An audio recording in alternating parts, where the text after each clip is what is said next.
مدرسہ بیت العلوم کونڈوا پونے اس official channel کو سبسکرائب ضرور کریں۔ یاد رکھیے، اس سے کسی ایک شخص کو نہیں، پورے مدرسے کو فائدہ ہوگا اور آپ کو اجر عظیم ملے گا۔ من عمل صالحا من ذکر او انثی وهو مؤمن فلنحیینہ حیاتا طیبہ ولنجزینہم اجرہم باحسن ما كانوا یعملون۔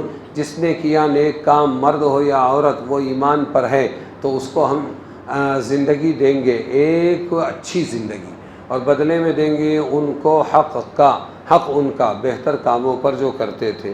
تو دنیا میں اچھی زندگی ملے گی، مرد ہو یا عورت، اچھے عمل ہونا ایمان کے ساتھ، ایمان اور اچھا عمل۔ تو دنیا میں اچھی زندگی ملنے کا مطلب کیا ہے؟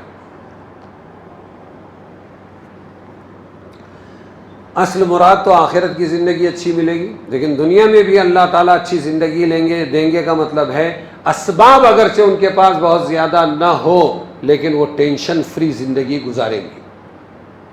سب سے بڑی چیز معلوم ہے، اسباب راحت تو موجود ہے لیکن راحت گل ہے، گولیاں کھا کھا کے یہ جو کرکٹرز لگے نا جماعتوں میں، مولانا طارق جمیل صاحب کی برکت سے، محنت سے، وہ 3 دن جماعتوں میں جاتے تھے، 3 دن اٹھتے تھے، کھاتے تھے، نماز پڑھتے تھے، سوتے تھے، خالی سونا سونا۔ کیوں؟ ان کی نیندیں حرام ہیں۔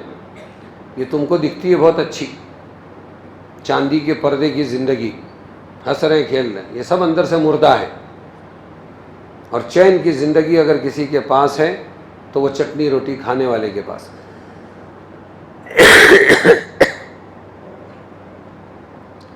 تو اللہ تبارک و تعالی ٹینشن فری زندگی دیں گے۔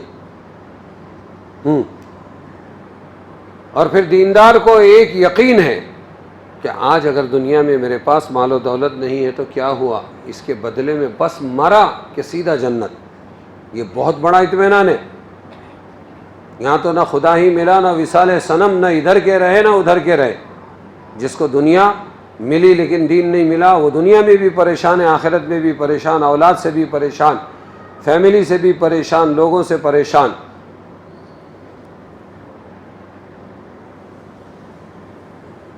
ابن عطیہ ایک بہت بڑے اللہ والے، وہ کہتے ہیں کہ مومنین صالحین کو اللہ تعالیٰ دنیا میں بھی وہ فرحت، خوشی، انبساط، خوشی اور پر لطف زندگی عطا فرماتے ہیں جو کسی حال میں متغیر نہیں ہوتی، ہمیشہ خوش رہتے ہیں۔ وہ تندرستی، فراخ دستی کے وقت تو ان کی زندگی کا پر لطف ہونا ظاہر ہے، خصوصاً اس بنا پر کہ بلا ضرورت مال کو بڑھانے کی حرص ان میں نہیں ہوتی جو انسان کو ہر حال میں پریشان رکھتی ہے، مال بڑھانا۔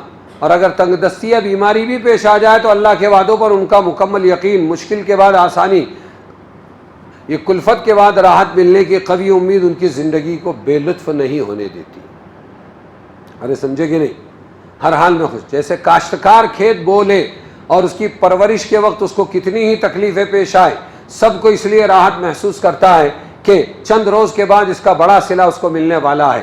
تاجر اپنی تجارت میں، ملازم اپنی ڈیوٹی اور ادا کرنے میں کیسی محنت مشقت بلکہ بعض اوقات ذلت بھی برداشت کرتا ہے، مگر اس کے لیے خوش رہتا ہے کہ چند روز کے بعد اس کو تجارت کا بڑا نفع یا ملازمت کی تنخواہ ملنے کا یقین ہے۔ مومن کا بھی یہ عقیدہ ہوتا ہے کہ مجھے ہر تکلیف پر اجر مل رہا ہے اور آخرت میں اس کا بدلہ دائمی عظیم الشان نعمتوں کی صورت میں ملے گا، اور دنیا کی زندگی آخرت کے مقابلے میں کوئی حیثیت نہیں رکھتی۔ اس لیے یہاں کے رنج و راحت اور سرد و گرم سب کو آسانی سے برداشت کر لیتا ہے، اس کی زندگی ایسے حالات میں بھی بے لطف نہیں ہوتی۔ یہی وہ حیات طیبہ ہے جو مومن کو دنیا میں کیسی ملتی ہے؟ نقد ملتی ہے۔ کیسے ملتی ہے؟ ارے سمجھے؟ ہاں، ایک بہت بڑا بادشاہ تھا، نکل رہا تھا، جانے سے پہلے دونوں طرف کے سادھو سنت اور اللہ والے سب سے دعا مانگتے ہو، دعا کرو مہم پر کامیاب ہو جائیں۔ تو کہا کسی نے کہ ایک بڑے اللہ والے یہاں پہاڑوں میں رہتے ہیں، چلو جائیں گے۔ تو کسی نے کہا بادشاہ سلامت آ رہے ہیں، ویسا پیر پھیلا کے بیٹھے ہوئے، کوئی اثر نہیں لیا۔ پھر کہا کہ آ رہے ہیں، کوئی اثر نہیں لیا۔ نزدیک آ گئے، کوئی اثر نہیں لیا۔ بادشاہ جب آیا، اس نے پیر پھیلائے ہوئے ان کو دیکھا بیٹھے ہوئے تو ہیبت طاری ہوئی بادشاہ پر، وہ فقیر کو دیکھ اور آ کے سامنے بیٹھ گیا، کچھ بول نہیں سکا۔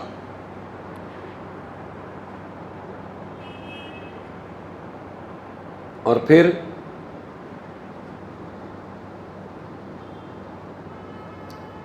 اس نے کہا دعا کی درخواست ہے. پھر اس نے کہا آپ کی کوئی ضرورت ہو تو میں پوری کروں. پھر کچھ ہدیہ دیا. وہ ایسے بڑے تھال ہوتے تھے اس میں سونے چاندی کے سکے اشرفیاں وغیرہ وہ پیش کیے. یہ آپ کے لیے. کہنے لگے تیرے پاس مال ہے کہ مال ہے؟ تیرے دل میں خواہش ہے کہ اور بڑھے؟ بولے ہاں ہے. کہنے لگے پھر تو ہی فقیر محتاج ہے، لے لے. یہ ایک الگ واقعہ ہے. تو کہنے لگے میرے پاس مال نہیں ہے لیکن تمنا بھی نہیں کہ اور مال بڑھے. سمجھ میں آئے؟ اور یہ بادشاہ جب سامنے بیٹھا تو پیر پھیلا کے بیٹھا ہوا تھا. آپ کی کوئی ضرورت ہو تو پوری کروں. تو فرمایا جو پیر پھیلاتے ہیں وہ ہاتھ پھیلایا نہیں کرتے. کیا فرمایا؟ پیر پھیلا کے بیٹھے تھے نا. جو پیر پھیلاتے ہیں وہ ہاتھ پھیلایا نہیں کرتے. چلا گیا بیچارہ. تو ایسا ہے ایک جگہ قافلہ لوٹا اور سب کا مال لوٹا.